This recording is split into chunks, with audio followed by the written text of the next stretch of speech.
Welcome to Talk+Water, the podcast that takes a deep dive in the world of water with those making waves. My name's Todd Botler, and I'm your host for Talk+Water, and I'm also principal of collaborative water resolution, which you can find at waterdisputes.org. In addition, I'm editor-in-chief of Texas Water and the Texas Water Journal. Both publications are free. My guest today is Ted Stets. Ted Stets is a research ecologist with the U.S. Geological Survey. He is currently leading the USGS National Water Availability Assessment Project, which is tasked with producing a comprehensive integrated assessment of the nation's water availability. The first assessment was published in January 2025, and a supplement will be published at the end of 2026. After that, updates to the report are scheduled to be published on a 5-year cycle. Ted received a Ph.D. from the University of Minnesota in 2007, where he worked on carbon and nutrient cycling in surface water. His work at the USGS is focused on catchment hydrology and elemental cycling, as well as work on the former National Water Quality Assessment Program, or NAWQA, which officially ended in 2018 after a 30-year run. Ted lives in Minneapolis, Minnesota, an exciting place to be these days, and also a snowy place, I'm guessing. We have snow. We didn't get a lot of snow in this last storm. We were kind of too far north, so it got cold. I wasn't here on Friday, but apparently it was 22 degrees below zero Fahrenheit on Friday morning. Air temperature. That's not the wind chill. That was the air temperature. And yesterday was 15 below zero. And I had the bright idea of going for a run with some friends of mine, and it was quite cold. Well, we had our own ice here in Austin. We had an ice storm, which we got out of without losing power like we did in 2021. And so we had sleet instead of freezing rain. And we were all thankful for that because my trees have been hammered the last 2 storms like this. And so, I should say, Ted, welcome to Talk+Water, and thank you for making time to talk with me. That's what I normally would say before we got into our chatting. But yeah, well, I like talking and I like water, so this is a perfect combination. Good deal. So I always like to start out with background, and obviously, I read your bio, but the key thing that I'm interested in is, for my guests, I always want to know when they first became interested in water as a career. What was it that told you, it might be interesting to focus on this for, the next 20 or 30 years or whatever. Yeah. It's kind of interesting. It goes way back for me. My father was a chemical engineer. I'm from Pennsylvania originally. My father was a chemical engineer, and I'm from Western Pennsylvania. A lot of heavy industry around there. Being a chemical engineer in Western Pennsylvania, there's a lot of regulations and things to deal with. There's a lot of waste. There's a lot of regulations around how you handle waste and things like that. And I think I picked some of this up from my dad, really, just coming home from work and saying, man, I'll tell you, this water business, it's important. It's going to be important for a long time. And, it's a good career to get into. And, but I didn't know what that meant exactly until I was in college, and I took a few classes in kind of the water field, and it just felt right to me. And it felt like something, that was quite important for the nation going forward. So it's always, and just humanity in general. And so I've been interested in it for kind of a long time. Great. So now you're at the USGS.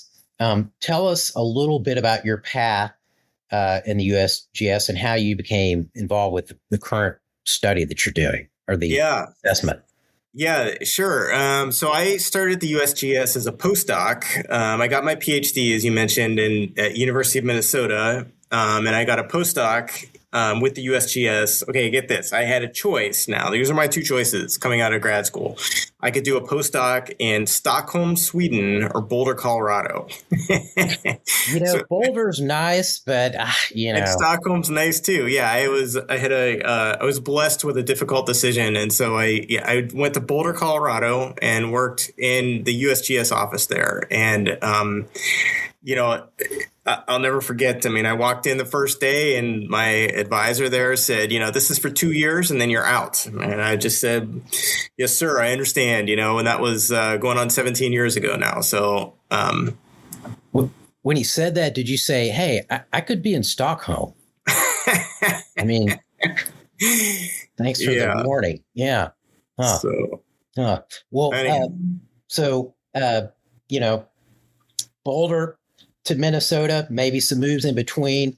But now your focus is on the National Water Availability Assessment Project. Yeah. So as I mentioned, the first one was completed in January 2025. And, there's going to be an update at the end of the year. Tell us about what the National Water Availability Assessment is and why it was created. Sure. So as you mentioned, I had worked previously on NAWQA, the National Water Quality Assessment, that had been around for a long time. A famous scientist at the USGS, Bob Hirsch, it was more or less his brainchild. I mean, a lot of other folks involved too, but and it was a great idea, and it had a great run. And NAWQA was formally ended in 2018 during a restructure at the USGS. And what was supposed to take its place, this is maybe a little bit of a controversial statement. I don't know that everybody agrees that this next program is exactly a follow-on to NAWQA, but what was supposed to take its place was what we called an integrated water availability assessment. And so NAWQA had really concerned itself primarily with water quality. And the idea behind this assessment was that we would integrate across different, what we call components or sectors of water. And that would include water quality as one of them, but then also water supply, or kind of the naturally available water based on sort of climatic conditions, and also human water uses. And then the fourth kind of part of this is the outcomes or the impacts on humans and ecosystems and things. So the idea was we were supposed to take kind of a sweeping view of water and look at it in this integrated way to come up with sort of the most realistic assessment of water availability nationwide. So it sounds like there's still some elements of water quality information in the assessment. It's not the focus on it, but at least some elements of those, I guess the NAWQA, roots at NAWQA maybe continue. For sure. Yeah. And, there were a lot of tools. So as you mentioned, this was the first assessment, was the one that came out last year. And we relied to a great degree on information that was produced and developed during NAWQA. So, one of the main tools was a modeling system called Sparrow, which looks at primarily nutrients in surface waters. And we used Sparrow output for part of the assessment in this national assessment that just came out last year. And from the groundwater perspective, we basically used a lot of the NAWQA analyses, manuscripts, interpretations and things like that, and repackage them essentially for the assessment. And so, hopefully, and we'll get back to this later, though, this team environment that we work in now is I think maybe a little different than the USGS is used to working in as well.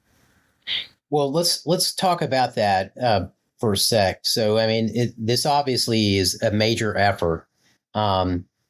Who's responsible for all this work? You've got, I guess, a team probably all over the country. Yes, that's right. So the team, so I'm what's called the project manager. It's kind of, in days gone by, we would have called, myself kind of a science lead or a project chief or something like this. But then these days, we're a little more button up around there. And so we call ourselves project managers. That team, there's about 18 people. They kind of give and take, people kind of come and go on the team a bit. But there's about 18 people that are more or less the core of the team, spread out throughout the country, as you say. So we do a lot of this virtually. The team that I lead is really tasked with the interpretation, analysis, writing, and publication of this report. And we use a lot of information that is produced on other teams. And so this is, one of the changes I think all of us have had to get used to is having teams producing model output or other kinds of analyses that then end up into this assessment report and doing it on kind of a timeline. And that's been a bit of a shift. So for example, we used one of the major innovations that wound up in this report was the use of models for water use information. So the USGS has been providing water use information for a long time, I think going back to the 50s, and they would provide it on a 5-year basis. And it was sort of these static snapshots at the county level of how much water is being used. Recently, there was a team that was stood up to take a modeling approach to this. And they did, really fantastic work standing up the first 3 water use models that would look at water use on a much more fine resolution and also temporally dynamic as well. And it was a major advancement in our understanding of water use. But that team, when they would produce their output, we would use a lot of it in the assessment report, and then they would have their own publications and things on it that we would cite and things like that within the report itself. And there was a lot of this kind of activity leading up to the report. And so, it worked well sometimes and it didn't work well sometimes. So, just thinking about water availability data, Texas has got, of course, a major water planning program, and California and other states have as well. Are you using the same data, or is this data, from sources that USGS has control over, like your gauging stations or something, or do you incorporate data from other sources? Kind of all of the above in some ways. So we do look at the gauging data, USGS gauging data, which I think Texas State Water Board, do you all use our gauges, or do you have your own kind of gauges? Do you know? We rely on the USGS gauges. I mean, we have groundwater well reporting, but for surface water, we're relying on gauges from the USGS for the most part. Okay, so those would be in the reports and analysis of, things like how much stream flow there is, trends over time, stuff like that. Those are in the reports. We also have a modeling capability. So there's a couple of national scale hydrologic models that were developed, and we use the output of those in the report as well. And those are calibrated to the gauges. They have a calibration data set, but they're not the gauge data per se, if that makes sense. So it's a model representation that's calibrated to the gauge information. So we use both. We use the model output and then also the gauge information. Gotcha.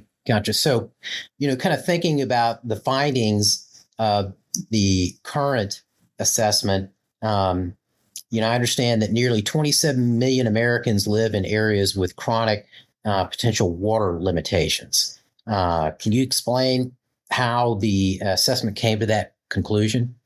Yeah. So that was one of our first attempts, I would say, at a true water budget on a catchment level. So everything in the report is referenced to what we call 12-digit hydrologic units, or HUCs, if you're familiar with that, HUC 12s. Yep. These are catchments that are maybe 50 to 100 square kilometers in size. So not tiny and not large. They're, kind of what we would call a subcatchment. And what we did for this report is to develop a water budget at that scale on a monthly time step for 10 years. And we subtracted out the amount of consumptive use. Okay, so we had the water use models that we could express on this 12-digit HUC basis, monthly time step, and how much water was consumptively used. And so consumptive use means loss from the local ecosystem. So something like crop irrigation has high consumptive use because you put the water on the crops and then it gets evaporated away pretty quickly. Something like public drinking water, much less so. People do use it for their watering their lawns and things. And so you lose some water that way, but a lot of it ends up going back into the streams. Okay. And so that would be a withdrawal without much consumption. But we were focused on specifically the loss of water from the local environment due to use and comparing that to the overall water availability or the water supply that was there for that within that subcatchment. And so a place that was chronically, potentially water limited is a place that would have more than 60% of the local water supply that was, through our calculations, we found that it was leaving through these evaporative processes. And so that puts a place like that, it puts it under a fair amount of water stress, right? Where there's a lot of water that's being lost. Now, I mean, there's other ways for water to be stressed, but this was one of our calculations. And so that's where that 27 million number comes from. That's the number of people living in these subcatchments that had a high percentage of their water supply that was being lost to these consumptive uses. So, kind of thinking about how to characterize those areas. It sounds like, maybe a lot of those are areas where there's agriculture. Yeah, that's absolutely right. And we have a manuscript, a companion manuscript to the assessment, and I think this went into the assessment report itself. But we did an analysis of the characteristics of these places where there was high likelihood of water limitation. And yeah, they tended to be, you could probably guess. Probably if you polled your audience, they would get it right, but it's places that were mostly drier, places that had a lot of agriculture, and places where there was, I think those are the two main findings of ours, were that they were drier and places with high agriculture. Right. Yeah, that was what I would guess. And so do you see trends in this kind of result? I know that this is the first 25 is the first assessment, but do you have any trend data associated with that you can look back on and say, hey, this result is not really all that different than what we might have had in previous years? Well, we didn't do a trend analysis per se for this first assessment. There will be a trend chapter added to this report at the end of this year. But what we had in this past report was a time series going back 11 years, so 2010 to 2020. And one of the things that we found was that, if you looked at just the area of the U.S. that is in this potential water limitation situation, that this would expand and contract through time. And one of the major expansions that we saw was in about the 2011-2012 timeframe, where there was a kind of a continental scale drought. There was a couple of regional droughts that sort of merged in 2011 and 2012.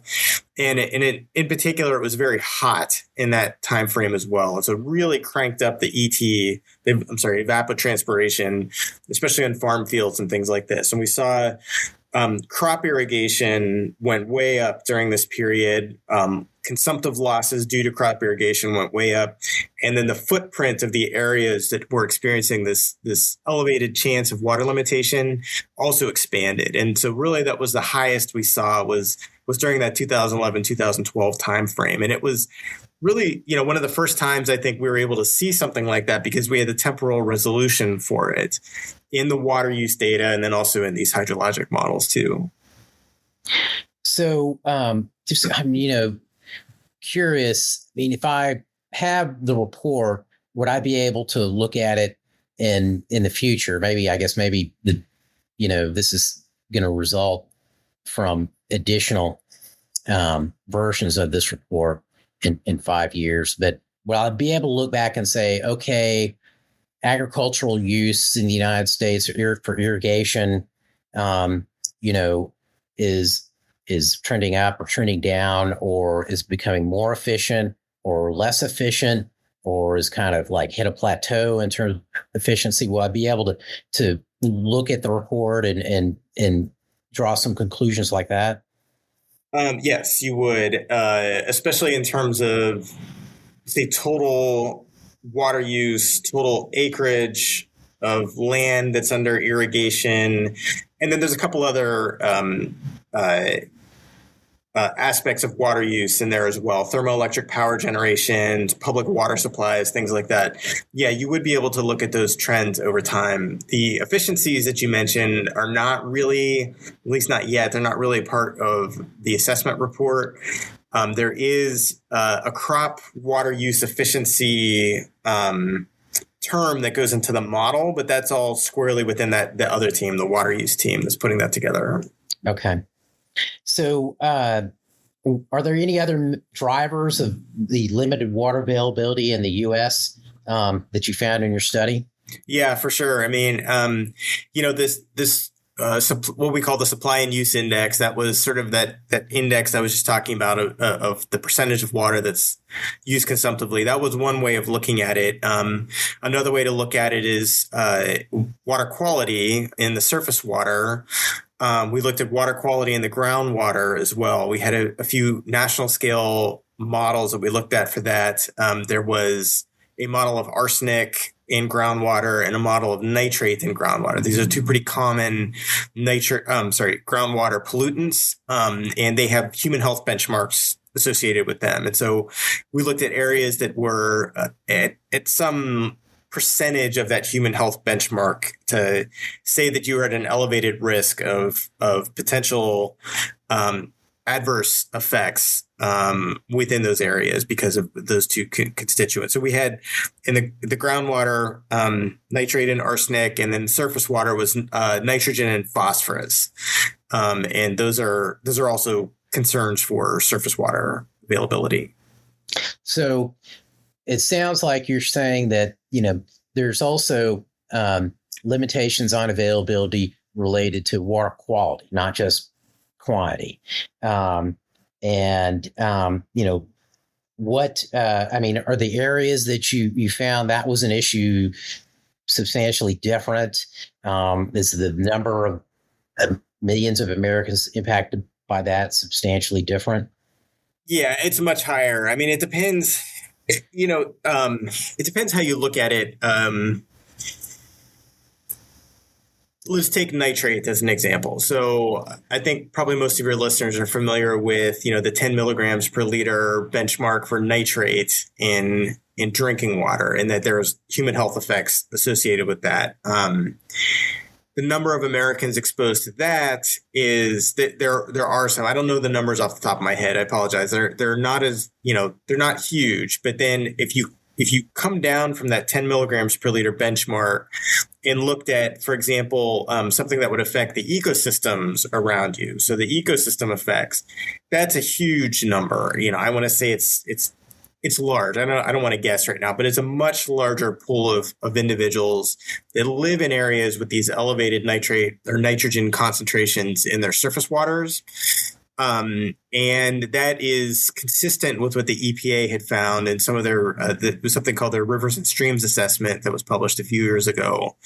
And so if we use a similar set of criteria that they did, we find similar results, that this is a fairly widespread phenomenon throughout the country. So it's different. I mean, it's not necessarily human health adverse effects, but it is an ecosystem effect. And some of those ecosystem effects can turn into human health effects as well if you end up with harmful algal blooms and things like this. But we didn't look at those directly in the report. Gotcha. So, it seems like there's a fair number of assessments of various things that are produced by federal agencies, including the USGS. What's different about this assessment? Yeah. I mean, I think really it's the integrated nature of it, and the fact that we're looking at all of these things together, and the way we can start looking at these different pieces of water availability and in integrating our analysis of it to really pinpoint the places where they have different kinds of limitations. So I think we did that relatively successfully for this first report, and we're hoping to really expand upon that for the second report. So, talking about that second report, and the 5-year cycle, can you share any of the plans that are being made for the next cycle, or any related follow-up work? Yeah, I have to be careful here not to overpromise things. I think the main addition we'll have to the second report would be some consideration of future projections, which were not considered in any great detail within the version 1 report. And so the version 2 report is scheduled to have the future projections. And then you asked about trends a moment ago too. So the version 1 report that just came out, the initial analysis that came out last year did not have trend analysis in it as well. That's just kind of a retrospective look at trends. And that will be included in the version 2 report. So we'll have the status, which was really the focus of the report that came out last year, trends, and then also the future projections. And those should be all rolled up into one report when the version 2 comes out in a couple of years. And the 5-year cycle, when does that get under? When's your work on the next one started?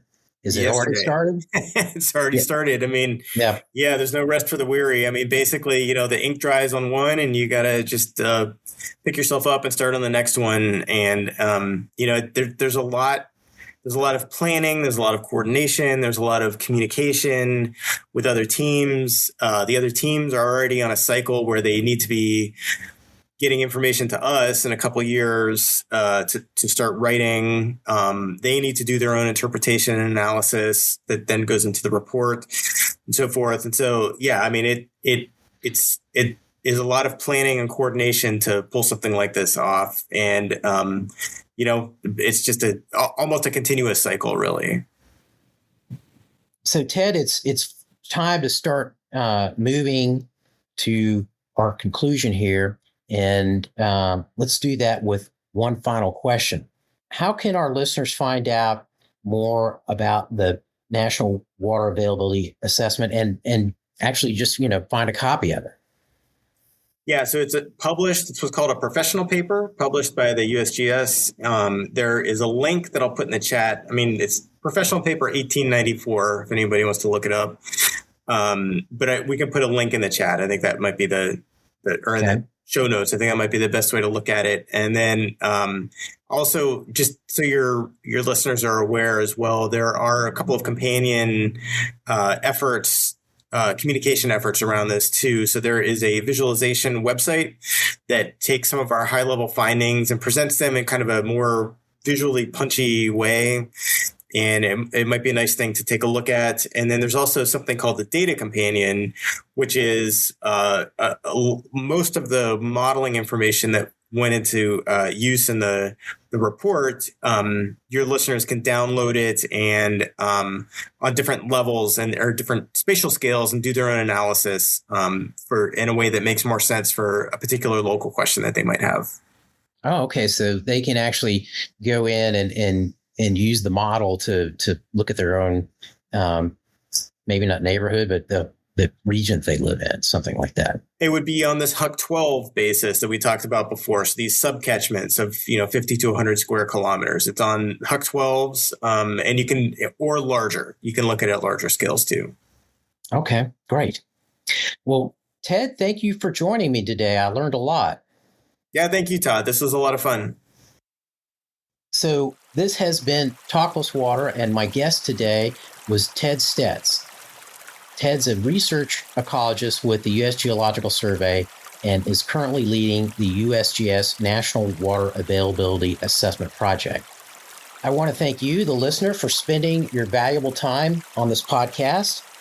And finally, I want to thank Anna Jones and Sarah Wingfield at the Meadows Center for Water and the Environment at Texas State University for getting each episode of Talk+Water ready to go. If you enjoyed our discussion, please subscribe to the podcast and leave us a review to let us know how we did. My name is Todd Bottler. Let's talk water again soon.